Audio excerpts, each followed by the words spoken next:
Welcome back to the Commanders Declassified podcast. I am LE. Eric, how you doing? I'm doing all right. Training camp is 2 weeks away. Indeed it is. Brian, what's going on, man? Not too much. Just waiting for this football to start, man. I can't wait. Yes, and we are recording live from the storms. It is storming bad out here, but we're still coming through to bring you guys the content that you love. Make sure you're locked in, subscribe, tap in, hit the notification bell, tell your friends, everything you got to do. We're going to get right into it. As Eric said, training camp is right around the corner. Eric, what does the in-person training camp experience mean to you? Being the lazy bum that I am, that doesn't really go out very much because I'm a hermit. Not a whole lot. I do try to get out to one training camp practice a year. It's miserable when I go because I just complain all the time because I always get hot. But I do enjoy it. I always seem to catch like a nice highlight play or two. Get up close and personal with with the team, and I always manage to run into somebody that I know. So it's kind of cool, even though I have to drag myself down there to do it. Absolutely. Brian, what about you, man? Do you like being there in person?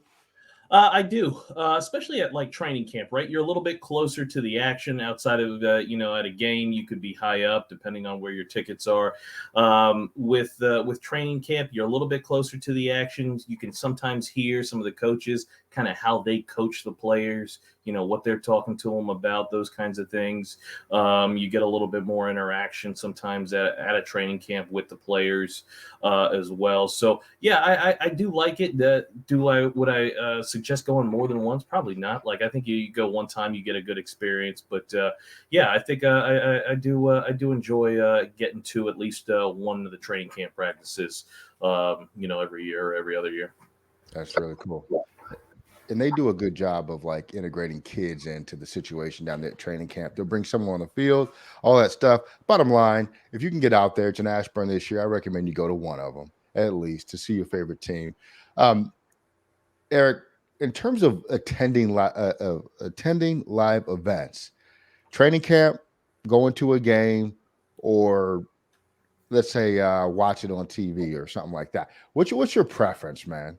Would you The go ahead? NFL, in my opinion, is a million times better on TV. It's just I can enjoy the game from the comfort of my living room. I can not have to deal with other fans. Yeah. I don't have to be cramped. I don't have to drive for 2 hours each way. I can mute the announcers. I can mute the commercials or fast forward the commercials if I record it. So 100%, I'm a watch it at home guy. Or watch it. Go to a watch party with friends. Not opposed to doing that if I had any friends. That is, I would definitely do that as well. But I'm not a big game guy. And I'd probably rather attend training camp than attend a game personally. If I go to a game, I have like a very specific set of requirements as to like where I'm going to sit, how I'm going to get there when I leave, all that good stuff. It's such an ordeal for me. So yeah, I definitely would rather watch on TV. Going to a game is third after attending training camp practice as well. I certainly feel you because if I go to a game, I got to drive home in that traffic from FedEx Field. It's going to take me 3.5 hours to get home. It's a long day. I went last year to the Eagles game at the end of the season. I got to sit in the suites. It was a great deal while you were there.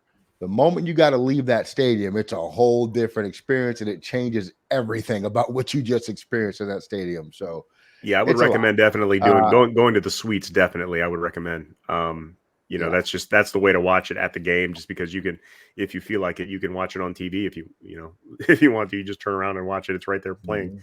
But yeah, I agree with you. Just getting in and out of there is just such a nightmare. Yeah, the suites give you a little bit of control over your environment, which being in the stands you have none of, and that's great for for certain purposes. But if you want to go and take the family, I'm not trying to sit in the 400 level and go crazy. That type of experience I want. I love everybody that sits in the 400 level, but it's a lot going on up there. So, what about you, Brian? What kind of experience you like? Yeah, no, I'm gonna have to go with the game day experience probably being last. Like once I got out of college and I had gone to a bunch of games, oh, it was great, it was fun. But when you hit that night game and all of a sudden you're on the Beltway for hours at a time, and you don't get home till 2 o'clock because of traffic, because of trying to get out of the stadium, then it becomes like work, right? Like it becomes difficult, and it's like, man, do I really want to go? But yeah, NFL games at home, watching them at home, having food near you, the bathrooms right near you, like you get the best seat in the house. It's such a better experience watching it at home. Now, if it's a big game, right, NFC Championship, you've got to go, right? You have to go. We haven't had too many of those here lately, but something like that would be an event to go to. But yeah, I would say at home, training camp, and then probably the game day experience would be in that order. But having gone to so many of them, I think right now TV is going to take over. Now, if they start winning some big games and we're competing for something in the playoffs, that could change everything right there. Yeah, the thing you risk being at home is you don't get that experience. Like, I'll give you a game like the Vikings game when RG3 ran for 76 yards and the place goes nuts. Yeah. You can't predict when that's going to happen. So being at home, it was great. Being there was something you'll never forget in your life, probably. You know what I mean? So The seat there are cushion game in advantages. '91. That's what always comes back. I mean, I Yep, would have loved to have been there throwing my seat cushion. That would have been awesome. exactly. That was Exactly. at RFK too. RFK. Right behind. I don't know if you guys had a chance to go to RFK games, but they were a million times better than FedEx Field games too. Just the No, environment was completely different. I only went for DC United games, and I think the Nationals, even though I'm an Orioles fan, when they first came to town. But I've heard the stories and I believe it, man. I do. Yeah, I got RFK to was go. great. I got to go to one of the Cal Ripken games leading up to when he broke the streak and he hit a home run, and that was one of those games where, yeah, I mean, he hits the home run and like the whole place goes nuts. I mean, it was just one of those games you had to be there and something you'll always remember. So that one's a pretty cool one for me in person. Yeah, that's awesome. Now, if there's a sport to watch in person, it's 100% hockey. Ice hockey, and the game doesn't even, the TV, it's just not even close. The games are so much better. Yeah. Not that this is the Washington Capitals Declassified podcast, but yeah, if I were to choose a game, that would be the one. NBA, I'll watch that at home. NFL, obviously, I'll watch it at home. Baseball is cool in person, but Baseball's hockey good. takes the cake. Yeah. I tell you what, yeah, baseball is really cool in a traditional sense in person. I like it. It's kind of slow. It's a good afternoon thing to do with the family. Camden Yards is the best ballpark in the league. Yep. Nats Park is pretty cool. I was there last year. I tell you what, basketball in person is also ridiculous. It's great. I love that experience. The Wizards do a great job. But it is what it is. All right. So we're going to continue our training camp objectives theme here tonight, and we're going to go through the rest of the position groups and talk about what they need to accomplish at camp. I gave our guys some assignments, so we're going to start with the wide receivers. Eric, fill us in on what the wide receivers need to accomplish at training camp this year. Well, the common answer, A1, is always stay healthy. We need a healthy wide receiver core going in. So no injuries. That's always going to be number one, no matter what position group it is. Always going to be number one for health. Establish kind of that pecking order. We need to make sure that, we know Terry's at the top. We know Curtis Samuel and Jahan Dotson are going to get a lot of touches. Where does Diami Brown fit in? He's probably that fourth guy. And then we need to fill out if those last one or two receivers are going to keep 5 or 6. Does Cam Sims make the team again? I think he does as a special teamer. Somebody like, Kelvin Harmon. This is, he's running out of chances to really make an impact in the NFL. This is kind of it for him. Dax Milne, which is that story with him and Zach Wilson and all. That's crazy, but sorry, that complete tangent. But anyway, it's just wild. But yeah, is he, what is he going to be, that number 5 guy that going to fill that Adam Humphries role from last year? Some of these other guys they brought in, I'm sorry, I'm choking again. So we've got to fill out kind of the back of the roster. Are we keeping 5, keeping 6? Got to make sure we know it. And then you really just get that chemistry built with the quarterback, Carson Wentz. He really, he didn't get a chance to work with Terry so much. Obviously in mini camps, he got a little chance last week to work with him, got some cool Instagram photos of that. So yeah, build a rapport with all of the receivers, get your pecking order established, and go into the season healthy. Those are my 3 main goals for the wide receivers. I like it. I like it. And I see Dax Milne gets you choked up hearing about him and Zach Wilson situation. Dude, it's so great. It's like the tabloid fan. It's like the old Jerry Springer fan in me. I can't get enough of it, and I hate myself for it. But at the same time, it's just so entertaining. It's definitely interesting. No, that's a good list though, and I think I agree with everything there, man. We've had so many years where we couldn't figure out who our wide receiver 2 or 3 was going to be, and now that's a sign of progress. Now we're trying to figure out who wide receiver 4 and 5 are going to be, 5 or 6 or whatever that number is. So give credit where it's due. They are getting better and with depth in that area. All right, Brian, take us to running backs. What do we need to figure out at camp? What do they need to understand about themselves at training camp in the running back room? So the first thing I think they need to do is kind of how is everyone going to be utilized, right? You've got J.D. McKissick, kind of your pass catching back. You've got Antonio Gibson, a do-it-all back, and then you've got the guy you just drafted in the 3rd round, Brian Robinson Jr. What's he going to do?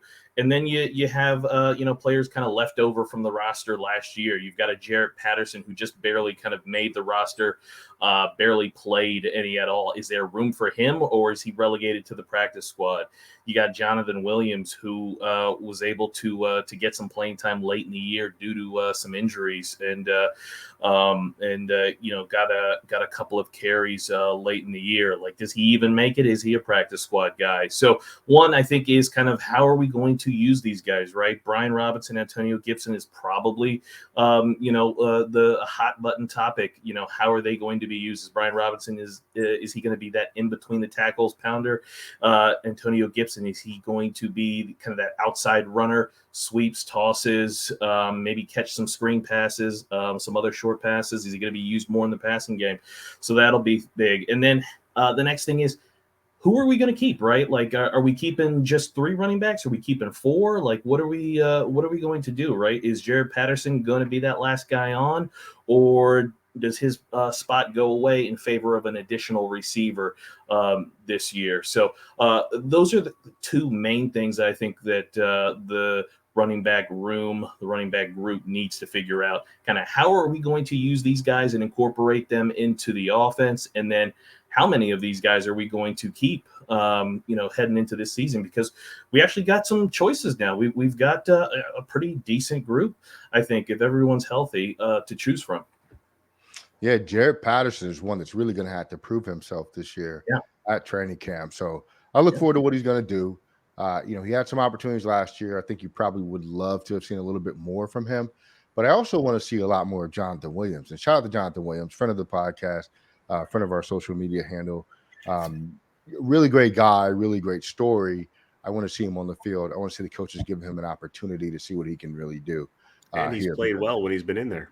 Yeah, absolutely. And it's just about opportunity. So let's see him get that and see what he can do. All right, tight ends. I'm going to take the tight ends here. What I think we need to find out from the tight end room is if Logan Thomas is forced to miss extended time, can John Bates be the real deal? I think we got a glimpse last year. We saw some productivity, but in year 2, how good can he be? Because he's probably going to have to start the season for us, right? And that's going to start with training camp. Number 2, what do we have in Cole Turner? We get excited. It looks good. No pads, all that stuff, the hair flowing, catching everything in OTAs. What does it look like when the pads are on and guys are making some contact? Can he withstand that, and can he continue to produce? I hope he can, because he's an exciting prospect, but I really want to see what he can do. Then from there, I want to see, what do we have in AGG, right? Like, is AGG even a possibility at the tight end position based on the late conversion to the position, or not really?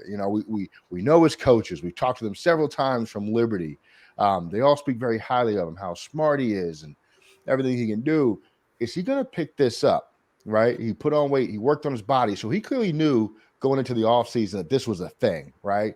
Him converting to the tight end position was not a surprise to him because of the way that he conditioned his body in the offseason. So what is he going to show when it matters? And I will argue that preseason is probably most important for AGG above anybody else on this team to prove what he can do at that position. But it's going to start in training camp. And if he gets off to a rough start at training camp, you know how it goes, man. Those opportunities are going to dwindle, and it's going to get ugly real fast. I'm not hoping for that. I am not rooting for that. I want to see the guy succeed. But I really, really think he needs to show well early on in training camp for him to really have a shot here. Otherwise, there's other guys on the team that I like at the tight end position, but I think either their roles are already defined in terms of this guy's a blocker, or this guy has potential, but I think it starts with the top of the roster there. And those are the guys with the most interesting aspects to going into training camp. What do you guys think? I think Yeah. a big part of all those guys' development is going to be is Juan Castillo a good coach? He has coached offensive line. He's coached linebackers. Now he is coaching tight ends. We had Pete Hainer, who was an excellent tight end coach, developed Logan Thomas, developed Bates, got Samus Reyes to make a roster somehow after never playing football. So, AGG, I wish Hainer had stuck around one more year, because that would have really helped a guy like AGG in his development. So I'm interested to see what is Juan Castillo. Is he just another stand-in coach, or is he a really good somebody who's going to demand, more from the players? Yeah, I got the impression watching him in OTAs that he's really a teaching type coach. He's not a loud guy. He's not an aggressive guy, a blustery guy, but he did have the attention of his players. So yeah, I think you're right on that. It'll be an interesting development because Hader was so successful with the tight ends, and it was such a strong group the last couple of years. We'll see if we can continue that with Juan Castillo. And you mentioned it before, Samus Reyes. Does he have enough to stick around with all this new competition? Did he develop at all over the past year? We didn't get a chance to watch him when we went out there. He was riding a bike the whole time, so that's not a good start. But we'll have to see where he goes. Who's the guy, Eric, that you Yeah. liked when you went out to Ashburn? Was it Curtis Hodges? Hodges? Yeah, was it Hodges? Yeah, Yeah, real Curtis tall guy. Like the only guy out there that was taller than man, I already forgot his name. My Cole new guy. Turner. Yeah, Cole Turner. Yeah, this dude Hodges like 6'8", just a giant out there. Didn't see him do a lot, honestly. I might not have been paying attention, but I really, I noticed Turner in the passing game. Bates is steady, but yeah, I didn't really notice him outside of how big he was. So I'm not sure what to make of him yet. Yeah.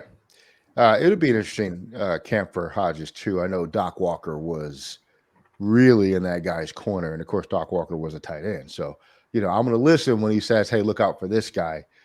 So that group as a whole is a very, very interesting story going into training camp, just to see how things shake out. Because I think from a depth perspective, it's one of the more undecided positions on the roster. So a lot to look forward to at the tight end position. Brian, get us cracking on the offensive line. I know these are your guys. This is what you love. What's the storylines? What are we looking forward to going into training camp?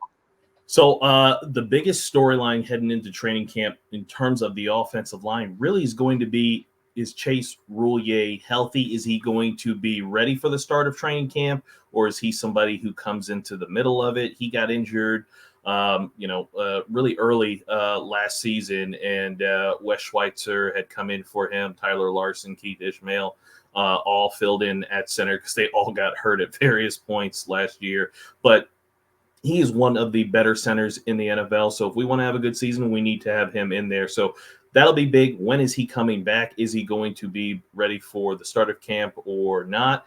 And then the other thing to look for with the offensive line are the two brand new starting guards. Eric Flowers is gone. Brandon Sheriff is gone. So we've got Andrew Norwell and we've got Trey Turner, who will be slotted in essentially as the two starting guards. And I think those guys are going to perform well. They both played under Ron Rivera for many years. They both played under offensive line coach John Matsko under this exact same blocking scheme, and both of them performed really well to the tune of they made Pro Bowls in that offense in Carolina in that blocking scheme. So I expect good things from them. There'll probably be a short learning curve because they do have familiarity with the scheme, with the coach, head coach and offensive line coach. So I think that'll be good. And then Charles Leno, he'll be his second year in the offense. We saw him get better and better each week last year. He started off a little rocky, got better. Sam Cosme, when he played, he was really good, but he didn't play that much because he was hurt. So it'll be big for him to see if he was able to kind of get his body right, and he can last 17 games this year. As far as some of the backups, that'll be where we watch some of the competition battles. Sadiq Charles is entering the last year of his deal. He was a guy that we thought once he got drafted, is he somebody who could potentially be a starter? Hasn't really happened. He's really just kind of been a backup guy. So is he just another guy? Is he going to get replaced by new draft pick Chris Paul, guard from Tulsa? And then we've got other guys out there. Wes Schweitzer, kind of a utility guy. He is an important part of that offensive line. He can be a starter. He can fill in at guard, center, and not really miss a beat. So we've got a lot of depth along the offensive line. There's a couple of spots in terms of backups, and then who's going to fill in for Roulier, which will probably be Wes Schweitzer until he's ready. But the offensive line is looking strong again, and I expect good things from those guys. You know what, Brian? From everybody, all the local media, they make it sound like there's a possibility Rie wouldn't get his job back because they like Schweitzer so much at the center position.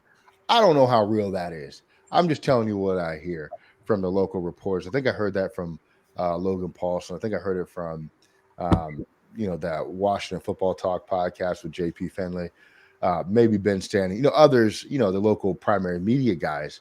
And I'm curious to know if that's going to be real or if that's just sort of a media creation, but it's something interesting to watch. Oh, for sure. And I think a lot of that has to do with how well Wes has played. Like, Wes Schweitzer can play. He started at multiple positions for us, and he's played really well. I mean, just think about this. He came in for Chase Roulier. He hadn't played center in the NFL in 2 years. And, I mean, we didn't miss a beat when it came to offensive line play while he played center. So I think he legitimately has earned kind of that praise. But, it'd really be kind of tough to see them bench Chase Roulier for Wes Schweitzer. That would be after they gave him an extension and everything, just to kind of see that. You're gonna see Wes Schweitzer play this year, regardless of whether he's a starter somewhere or not. He's gonna end up playing because offensive linemen just get hurt. Yeah, and he can play 3 positions, so you're gonna see him. I think he's a really valuable interior lineman, regardless of whether he's a starter or not. Absolutely, no, I agree with that. All right, quarterbacks. So I think this is probably a fairly simple conversation here. So I'm just going to go down the line. Carson Wentz, prove that you know the offense, prove that you can play in it. It's that simple. Carson Wentz, we know what his skills are. We know what his areas of concern are. But at the end of the day, execute enough in this offense to make the offense better than what it was last year, period. I don't think anybody in this fan base is going to crush him if he doesn't come out and be Joe Montana or John Elway in this offense. Just look like a professional playing the position, and we got to start seeing that at camp. If we get a bunch of stories from camp about how poorly Carson Wentz is looking and all this stuff, it's going to be a long year. And what I really hope is that if those stories do start to develop early on in camp, they don't get to Carson, right? He kind of shuts that out. He just goes on every day working to improve every single day. As a matter of fact, I want to see him struggle a little bit just to see how he's going to handle it in camp. You know what I mean? And then work through it and really develop the chemistry, as Eric said, with the wide receivers and everything like that. But he's unquestioned as our number one quarterback. So hopefully he's just taking this camp as an opportunity to learn and get better. As far as Taylor Heineke go, who at this point is the number 2 quarterback, I want to see if he can remain number 2. I think he probably will at this point, but Taylor is notoriously, at least as the media that's at practice reports it, a bad practice quarterback. So I'm curious to see if, and I'll kind of combine my 2 and 3 here, if there's opportunity for Sam Howell to overtake Heineke at the number 2. Likely not. I want to be clear. I don't think that's really going to happen. But is that a possibility based on how Heineke plays at camp? You know what I mean? So I want to see what he does and how he does in his reps. And then with how, what does he learn? How ready is he? People say, oh, well, he's just a play away from coming to the game. Is that real? And is he ready for that? So his camp reps are going to be important. Now, by definition, he's probably going to get the least amount of reps out of anybody because he's third string. But I want to see his growth. I want to see who he is throwing to NFL receivers and NFL offense. We're probably going to see a ton of how in preseason, I would imagine. But I want to see in camp, or at least hear about in camp, how he's looked, how he's doing. I have the distinct feeling that we're going to get a lot of reports about how great Howell is looking because he's throwing against third team, third string guys, a lot of which probably will not be on the roster. And that's going to ignite a frenzy. And I'm going to be trying all camp to put this back in a box and say, hey, no, keep perspective. Look who he's throwing with. Look who he's throwing against. But it's going to happen because that's just the way things tend to go around here. But I just want to see him develop and really develop for the long term. I don't care much about what he does in his development for specifically this year because he's not playing over Wentz. No matter what, we're paying this cat $28 million. Wentz is playing every snap he's healthy to play, period. But what is he starting to do to develop for the long term? So that's what I want to see out of the quarterback room. I don't want to see Sam. I want to see him in the second half of all 3 preseason games, and then I never want to hear his name for the rest of the year, because then you're having a little bit of success at the quarterback position, at least a little bit. If people start clamoring for Howell, or if you see Howell taking snaps in a real game, unless you're up 48-0, things aren't going well. So I don't honestly, I don't see Howell having any chance at overtaking Heineke. Coaches, they know what Heineke brings. They know what he can do in the game situation, and they know what he looks like in practice. So I don't think that Howell has any chance at passing Heineke this year, at least early on. Maybe towards the end of the year, who knows? But I think 2023 is Sam Howell's year to move up the depth chart. 2022, I hope we don't see him at all after the preseason. Move up to number 2 on the depth chart, right? And I love Sam Howell, by the way. I absolutely love it. Loved him in college, and he's a fantastic. I think he's going to be a solid pro.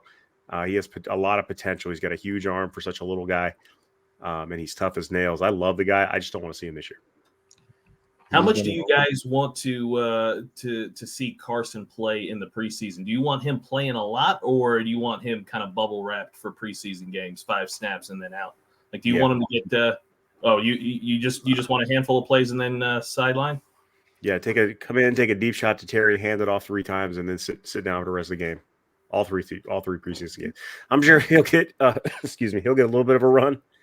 Into the second quarter, probably in the second preseason game, but I don't see him playing a lot in the preseason.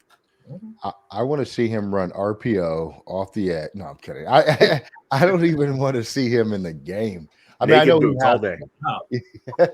He has to, but look, the less he plays, the better for me and my anxiety, because my God, he was our offseason catch, basically, right? And so if something happens to him and we lose him in preseason, it's going to be hard to find that motivation to really want to get excited about this season, So I don't want to see him at all. All right, Eric, defensive backs. What do they got to do at training camp, man? Oh, we got to find that Buffalo nickel. That's what we got to do. I hate that position so much. Just had to say it just once to get it out of the way. No, it is a real position, and who's going to take it? Is it going to be, Derek Forrest? Is it going to be Percy Butler? Is it going to be Troy Apke? God help us. Who knows? I think strong and free safety, your starters, you know who they are. Who are the depth guys going to be? Is Percy Butler going to emerge as a rookie, or is he going to kind of sit back on the depth chart and let other guys take snaps? At the cornerback position, you've got your top 3. You've got Kendall Fuller, you've got William Jackson, you've got St. Juste. Those guys are pretty much penciled in right now. But then, you've got your later roster guys. Danny Johnson, that dude is like uncuttable. Apparently, he makes the team every year, and he plays. He gets on the field. Can he continue to that improbable career run? Because he's doing a great job of staying on the field. Jeremy Reeves, another guy just like that at safety. Like, the guy's always on the team. It doesn't, he just manages to stick around every year. Does he continue to do that with the new guys coming in? It's just much like wide receiver. It's about finding depth and just making sure that everybody stays healthy going into the regular season. Yeah, Percy Butler is an interesting name because we heard so much about Percy Butler right after the draft.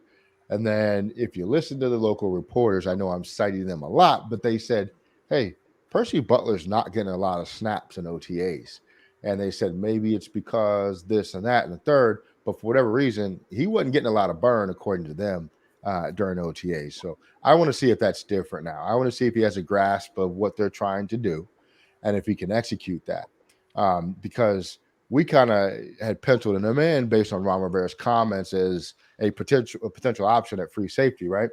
But that didn't seem to be the case at OTA. So I want to see what materializes in training camp and into the preseason from him.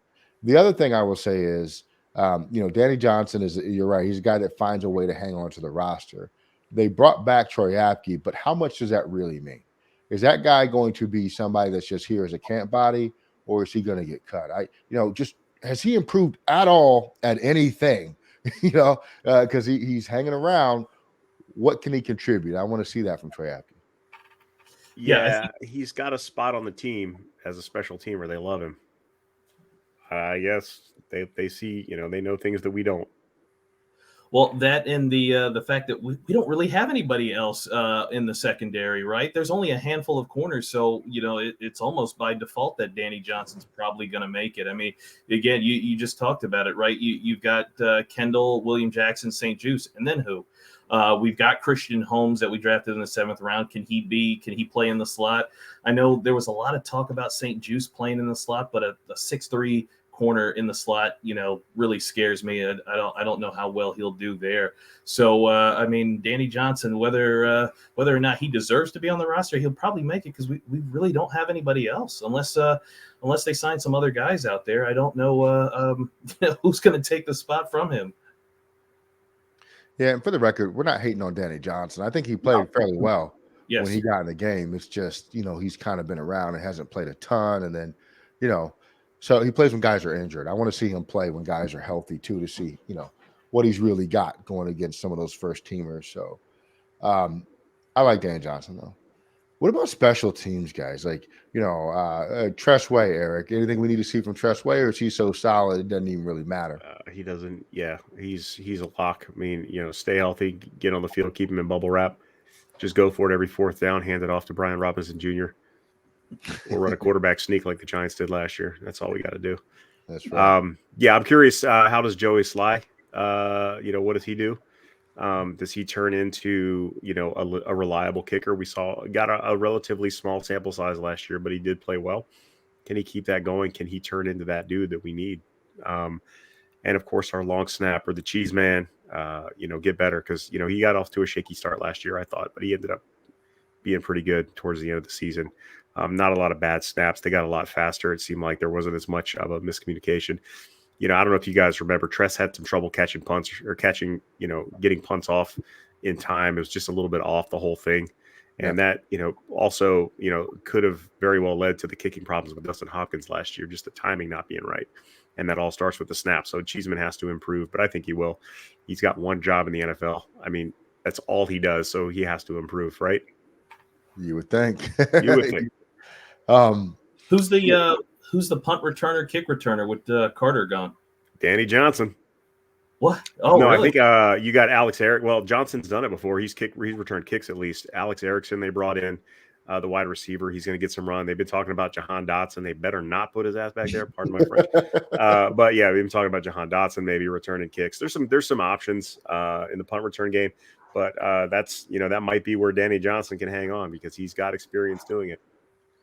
Yeah, after DeAndre Carter last year, I want something a little bit more exciting than what you just named, because we saw how having some excitement in the return game can impact games and game flow. So I want somebody who's going to get us positive yardage and significant positive yardage. So you do to want me, Jahan that's a Dotson really. in there. I definitely don't want Jahan Dotson anywhere near that. Well, no, just put Dax Milne back there. Apparently, he's very excited. Yeah, Milne actually has. He's returned some kicks. I think he was a punt returner last year as well.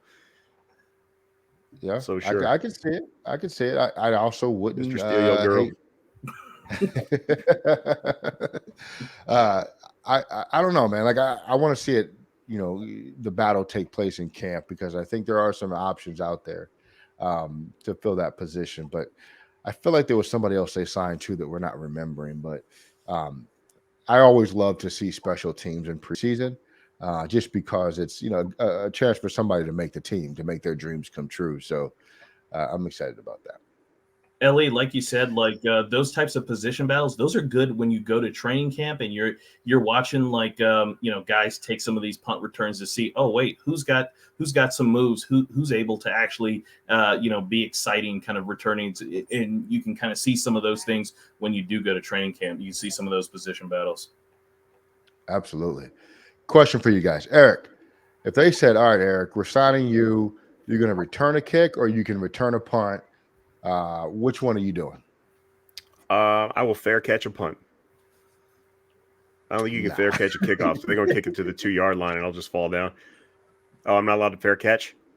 No, you If I'm can't not allowed fair to catch. fair if I'm not allowed to fair catch, then I'll do a kick return because I can at least have a chance and see those guys coming at me. Punt returns, you're looking at the ball the whole time and those guys are right on top of you. No chance. I'd have no chance on that. Actually, returned a punt one, or I was back deep once for a punt return on JV in like 10th grade, and thankfully the dude kicked it out of bounds, and they were so scared of me and they kicked it out of bounds. Clearly, it wasn't just that he was a lousy JV punter, but yeah, they put me back there. I talked a big game. We were up big. The coach put me in, and let's just say I'm glad he kicked it out of bounds. That's all I can say. So yeah, I'm returning a kick. I did kickoff returns and punt returns in high school too. And I returned a punt to the 4-yard line and our running back ran it in the next play. I was kind of pissed about that. Kickoffs, I had several really good kickoffs. I never scored on a kickoff return though. But if I had a choice in the NFL, I would absolutely do a kickoff. No question. A punt return, there's too many guys that miss blocks on punt returns because they're not, they can't really control what the guy. You don't follow lanes as closely on punt returns as you do on kickoffs. So those guys are just going to juke your blockers on the wings, and they're coming right for your neck, and they're going to hang that punt up there for 4 or 5 seconds, and you can't fair catch it. No, thank you. You couldn't pay me to do that. I'm taking a kickoff return. I know where the ball is going to go. Generally speaking, I know I got blockers at several levels. I just got to make somebody miss. I ain't gonna do it, but I'm gonna make them hit me on my side, not my chest. Yeah, if I return a kickoff, I will request that they bring back the wedge for just one play. Yeah, there you go. I can hide behind 5 offensive linemen. Yeah. Brian, what about you, man? Which would you rather do?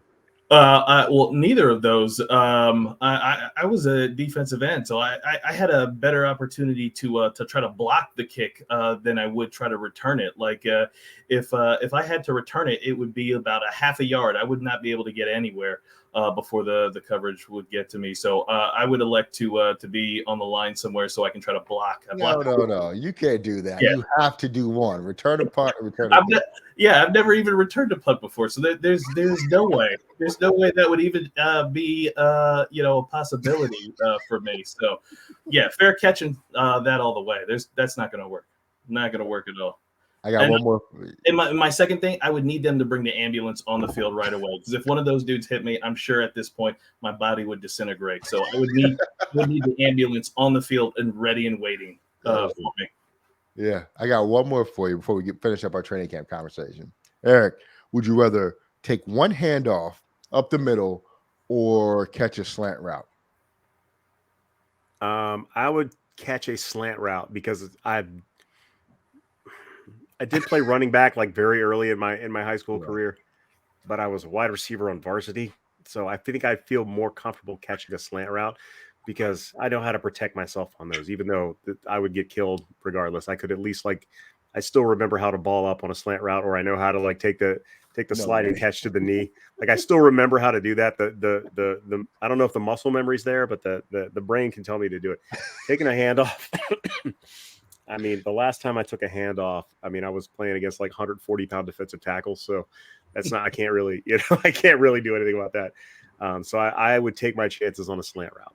I'm just gonna tell you, and I love you, my guy, man, but you're overconfident in your skill set to catch a slant route in the NFL. No way, linebacker just chilling. I wouldn't make it to the line of scrimmage if I took a handoff. Like I wouldn't make it to the quarterback before the Rob Kelly. Yeah, if I'm in I'm fully aware of my 40 time is no longer in the 4s, probably not in the 5s at this point. So I'm not even going to make it to I won't even be able to get to the handoff. At least like if I run a slant route, the ball will be there, and I'll get killed either way. But again, I'm just going to go with what I know. I was a receiver in high school. I will take a slant route.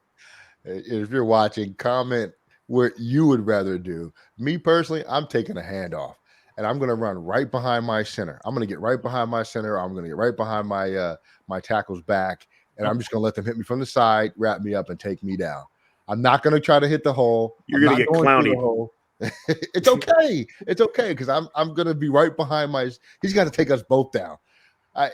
Trying to go through the hole was absolutely insane because first of all, by the time we got through that hole, there's a linebacker that's going to be waiting there to blow us up. And I'm not, I'm almost 6 feet tall. I'm not tiny, but I'm not good. I'm not taking my chances. I ain't played football in a long time. There is absolutely no way I'm going to catch a slant route. Okay. First of all, by the time I get there, and I used to be fast, by the time I get there on a slant, the quarterback's been sacked already, or the guy's just going to be waiting. As soon as I get a fingertip on the ball, lit up. I guarantee it. There is no catching the ball and falling down. You're just going to get lit up. And then they're going to knock your helmet off. You're going to look stupid on TV, laid out, concussed on the field. And it's just not going to be a good There's thing. a lot of factors that go into that, though. Are they playing cover 3? Are they playing off man? Are they playing like tight cover 2? Or we got to check into a fade?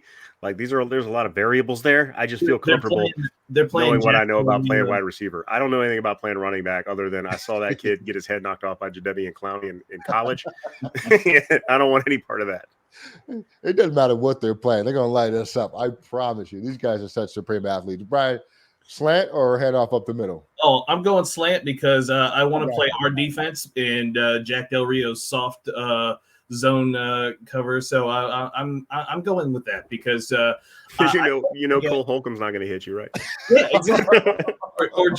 or Jamin Davis. Like I want no part of Jonathan Allen beating the guard and just destroying me, breaking my leg, or Deron Payne hitting me, or Chase Young hitting me. I want no part of that. So give me the slant route. I'll take my chances with a 190-pound cornerback who comes up, and maybe he misses because he's trying to kill me. And maybe then I'll pull a Clint Portis. This dude's talking about breaking one. He's taking it to the house. He's not even. Hey, one play. One play. Be clear. You guys are saying you're going to shake an NFL linebacker. You guys No, I'm not saying that. I'm just saying that I'm more familiar with the wide receiver position than I am at the running back position. So I'll take my chances with something that I've done before. I want no part of the defensive line. No, none of that. It's physics, man. The momentum is not there fully. I'm going to get the handoff. I'm tucking it in, and we're just going to see what happens. That slant route is. There's like a 90. That's the other part of the slant route, though, is there's like a 90% chance I'm not going to even get the ball because I'm not going to be where I'm supposed to be in time because I'm so slow. Whereas there's a 100% chance that you're going to get hit if you take that handoff. The slant route, I mean, I'll probably muck it up anyway. I'm going to be real with you. We wouldn't even catch the ball because we'd be looking to see where the defenders were on that slant route anyway. Nope, not me. I'm tunnel vision. I'm still to this day. I can go out and catch football. I'm tunnel vision. Velcro hands. I'll get no. I mean, I'm more like plastic hands, but I'm tunnel vision. Like I will watch the ball all the way into my hands and watch it bounce off my chest. Probably. Got to make a business decision sometimes. But anyway, that was funny. All right, let's close it out. Training camp. Brian, start with you. Final thoughts on training camp, man. I'm excited. My thoughts on training camp are: this is all about the as bad as the defense looked last year. This training camp is about the offense. It's about Carson Wentz. It's about the receivers. It's about what the running game is going to look like if we have a running game. It may just be all passing. It's really just about Carson Wentz, getting him into a rhythm, and having us, kind of look competent on offense and move the football. So I'm excited to see some big passes, some deep shots to Terry, Jahan Dotson making people miss. I'm excited for it. And if they don't, you're there to shake the linebacker and take it to the house. Absolutely. Hey, if they need me, I got one play left. I got one. Eric, what are your final thoughts on training camp? I'm looking forward to training camp, not really for football because it's really training camp and preseason. I always compare it to candy corn and eggnog, where it's like, it's just a change of the season and it's time for a new season to come in and you're like, candy corn, yeah. Oh, this is awful. Basically the same thing as preseason and eggnog. So I'm just excited for the coverage. We get real news stories to talk about. We get real highlights. We get things to look at and have fun with it. It's not just, talking about potential and what's going to happen or what could happen or who could be here, what could be done. It's going to be, this guy just did this. What do you think about it? That's what I'm excited about. I just like the feeling of being in season and having real things to talk about and new things to talk about every day. That's super cool to me. And that's what I'm really looking forward to for training camp. I want the season to start, obviously, for like actual football action, but I'll take what I can get for training camp and preseason. Absolutely. Training camp, preseason, I actually love it. When the season starts, it kind of feels like the season's over as soon as it starts because the games just keep coming. And you're like, man, it's Sunday again. They're playing again. And then before you know it, you're back waiting for the season to come back around because you went through it. So I love it all. I'm excited to, for the entire thing and the absolute entire thing. And you're 100% correct about the stories and everything that comes along with it. I hope it's nothing but positive. I want to see Curtis Samuel on the field and participating in training camp and preseason and everything in between. But if you made it this far, make sure you go check out our website. We are at WFTDeclassified.com. Brian just put out a story. I put out a story on Antonio Gibson. Make sure you check that out. Eric is putting out content. We got it all for you. You're home for any point of view stories, anything in that bag about your Washington Commanders. Make sure you go check it out. I got something on Curtis Samuel coming soon. Brian, what do you got in the hopper coming out? So I already put out the kind of what I think the defensive lineup opening day would look like. I'll be doing the same thing on the offensive side. So kind of what our offensive starting lineup will look like. That'll be coming out, and then I've got some another piece on some of the injured players that we desperately need back. Chase Young, Chase Roulier, Logan Thomas, those types of guys.